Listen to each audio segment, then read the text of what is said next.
Before the horror movie Sinners took audiences into a world of temptation, music, and shadows, there was Robert Johnson. In the movie Sinners, there's a character named Sammy. You know where this story is going if you've seen the movie. But Robert, he didn't come from a script.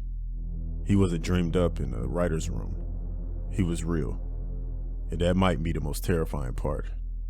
This is the story that may have inspired the movie Sinners.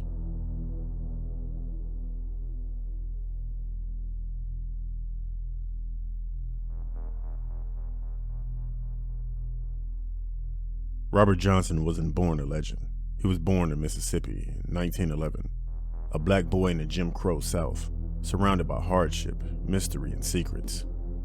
His mother raised him alone after her husband fled town in disguise to escape a lynching. Robert grew up with dirt in his nails and songs forming in his chest. He didn't take to the fields like most. He found music. First on a diddly bow nailed to a shack wall. Later in the back rooms of juke joints, watching the early bluesmen bend sorrow into sound. Then came love. At 17, he married a girl named Virginia, who was 14. They were just kids. And she became pregnant and Robert gave up music. He tried to do right and tried to work, but fate didn't care about good intentions. Virginia and their unborn child died during childbirth. By the time Robert arrived, they were buried. And when her devout family saw him show up carrying a guitar, they didn't just grieve, they cursed him. They called it devil's music and blamed him for the deaths. That moment, the guilt, the grief, all of it would change him forever.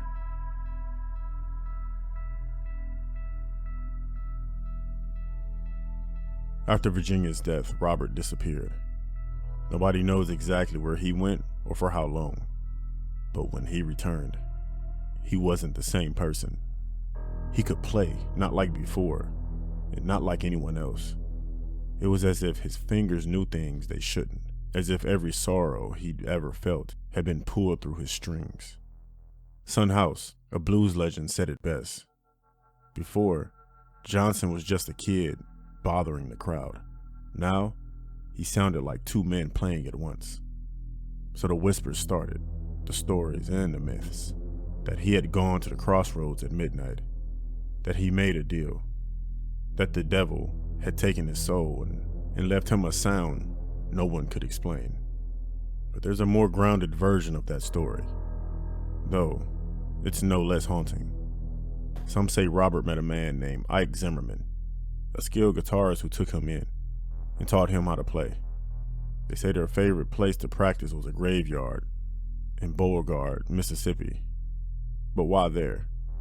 Because it was quiet. Because nobody complained. Because the dead don't mind the blues.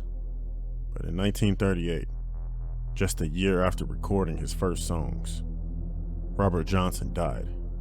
He was 27 years old. Some say he was poisoned by a jealous husband. Others point to syphilis. Some still say the devil came calling. Whatever the cause, the world lost him before it ever really had him. He left behind just 29 recorded songs.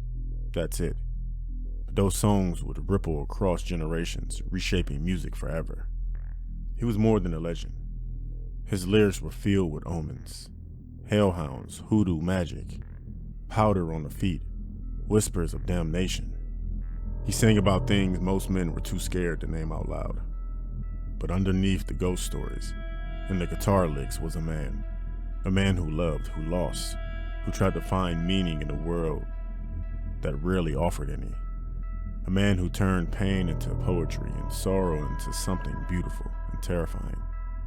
But Sinners isn't Robert Johnson's story, but it walks the path he helped carve, and it's pretty similar.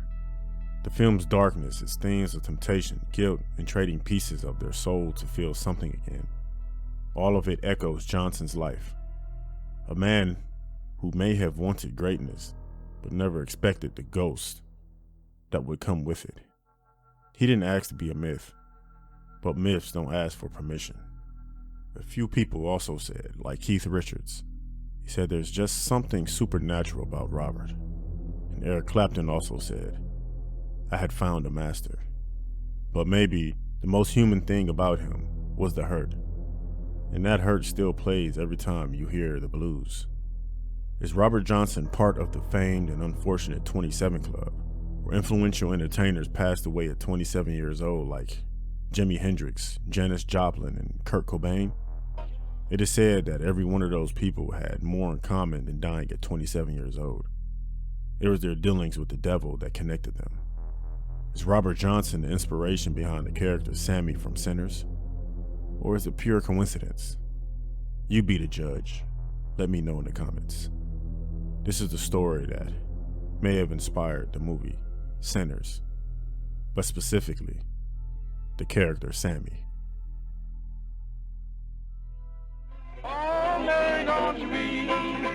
Oh, Mary, don't you weep, don't you mourn. Oh, Mary, don't you weep, don't you mourn. Pharaoh's army got tired. Oh, Mary, don't weep. God made man and he made him out of clay. Put him on earth, but not to stay. Pharaoh's army got founded. Oh, Mary, don't weep. Oh, Mary, don't you weep, don't you mourn. Oh, Mary, don't you weep, don't you mourn. Pharaoh's army got drowned. Oh, Mary, don't weep.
Nightmare Files.